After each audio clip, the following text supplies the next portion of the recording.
Supercars are enticing beauties that anybody would die to ride. But what really are these cars made of? No, we aren't talking about their specifications, but like truly, if we strip these cars down to their basics, what materials are really used to make these cars?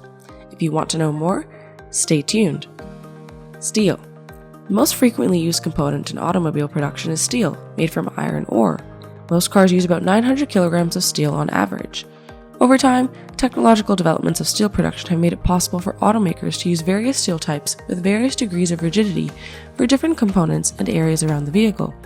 Steel is the primary material used to make the roof, body, door panels, the car's chassis, and support beams. Mufflers and exhaust pipes frequently consist of steel. So how much does it cost to use steel? Globally traded steel fluctuates daily in price depending on several variables.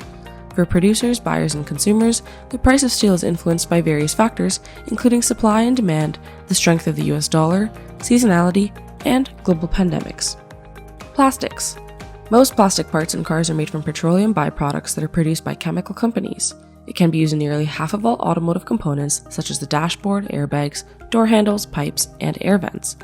Plastics are now competing with steel in the race for supremacy in the auto industry. Plastics and composite materials now make up 151 kilograms of the average new car's construction, or 8% of its weight, and 50% of its volume materials. Plastics are the perfect material for various parts of a car due to their adaptability, strength, and their lightness in terms of weight. Rubber. The auto industry is vital to the rubber industry, and rubber is essential to cars.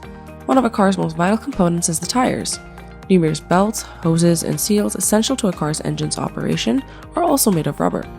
As a result, rubber can work in a variety of parts, and its other bonus is that it can withstand heat. Most people are unaware that a sizable portion of the rubber produced in the world is used to make automobile parts. Rubber is strong and simple to shape modify, just like plastic. By 2027, the natural demand for rubber is expected to increase to $33.87 billion from $28.65 billion in 2019, along with the automotive industry accounting for 65.3% of that increase. Titanium. The metal titanium is very expensive, which is why most businesses avoid using it in their production process because newer, less expensive mining techniques are required. However, some businesses use it in metallic components instead of the more common steel and aluminum.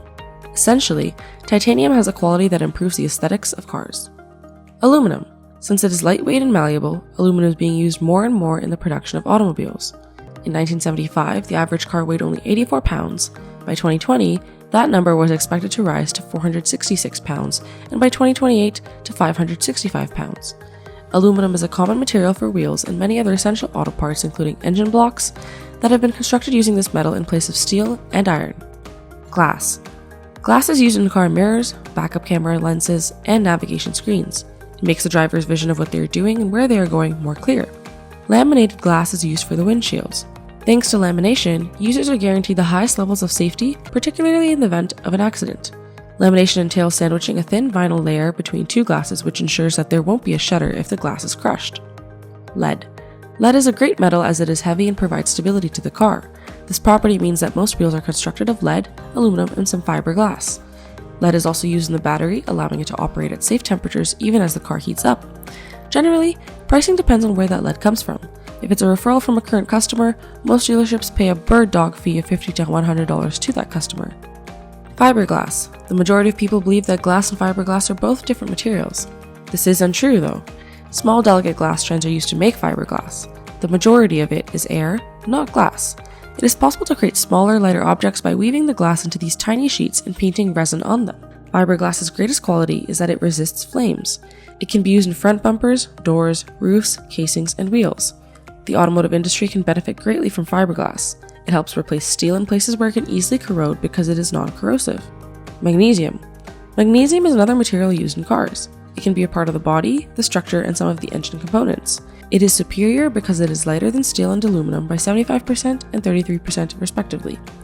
To keep the balance of the vehicles intact, it is only utilized in small spaces.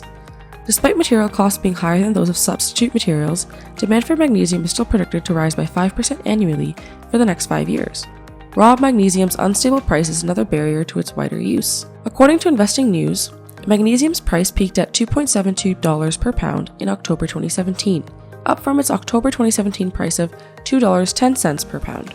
Now that we know what materials are often used in supercars, let's note some significant things about different supercars themselves. Important things to note in Ferrari cars. Ferraris are easily recognized thanks to their distinctive roar. The throaty rumble produced by the Ferrari engine when it starts up is an expression of pure joy born of world-class engineering and is probably what connects the driver to their vehicle. A brand new Ferrari costs $202,723. The model with the lowest price is the Ferrari California T. It has a hardtop convertible and a twin-turbo V8. They can accelerate from 0 to 60 miles per hour in just 3.3 seconds and reach a top speed of 196 miles per hour. With 553 horsepower, the engine powers a dual-clutch automatic transmission. Ferrari has never produced an SUV and very likely never will. Again, Ferrari sticks to their racing car raison d'être, faithfully going into year 70 now, in contrast to their competitors Lamborghini, Maserati, Porsche, and Bentley, who have all made an SUV. Four-door sedans are left up to corporate sibling Maserati and their Quattroporte or Ghibli because Ferrari won't even produce them. The horse stable, racing team, of Ferrari is represented by the Scuderia Ferrari badge, which can be found on many of their street racing vehicles.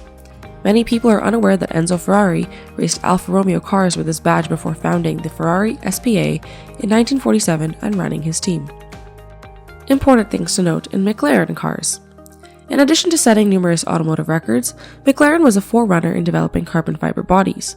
Carbon fiber was used in the production of cars up until 1981. It was the first car made entirely of carbon fiber, the McLaren MP4-1. The MP4-1 was, to put it simply, the first Formula One car to have a carbon fiber monocoque chassis.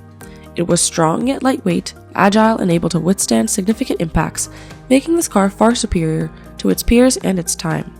In addition to taking first place at the British Grand Prix, the vehicle saved driver John Watson from a 140 miles per hour crash at Monza that same year. Although McLaren had already seized the lead, Formula One race cars soon followed suit. Along with its F1 road car, McLaren also introduced carbon fiber technology to regular cars. The rear body panel must be taken off when engine maintenance is required. The McLaren mechanic must then put on a fully grounded suit and anti-shock gloves and have access to a defibrillator before touching the engine. The hybrid system's stored energy has a 600-volt shock potential if not handled carefully by the mechanic. This car's exterior frame and chassis are made of fiber, making it lightweight, strong, and long-lasting.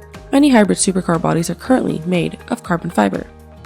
Important things to note in Lamborghini cars. Ferruccio Lamborghini established the renowned automobile company Lamborghini in 1963. The business bears his name. Ferruccio Lamborghini was interested in farming equipment and mechanics as a young man. In 1940, he worked as a mechanic for the Italian Royal Air Force. Ferrari's direct rival is Lamborghini. Surprisingly, Enzo Ferrari is responsible for Lamborghini's existence. Enzo Ferrari launched his well-known sports car brand around the same time Lamborghini established his agricultural vehicle company, both of which were very successful. Ferruccio had a Ferrari 250 GT and was an avid sports car enthusiast. He did, however, run into the same clutch-related issues with the vehicle. Ferrari used agricultural clutches to solve this problem, but Ferruccio did not like this, especially when it broke. When he discussed this issue with Enzo, the two well-known automakers started to argue. Doesn't sound like that went down well. Now that we know some cool details about these luxurious cars and what really makes them such impeccable works of art, we think you should know more about luxury. If we haven't convinced you, well, maybe you should watch the video 10 cars that cost more than your house to find out more things that we can't afford. Until next time.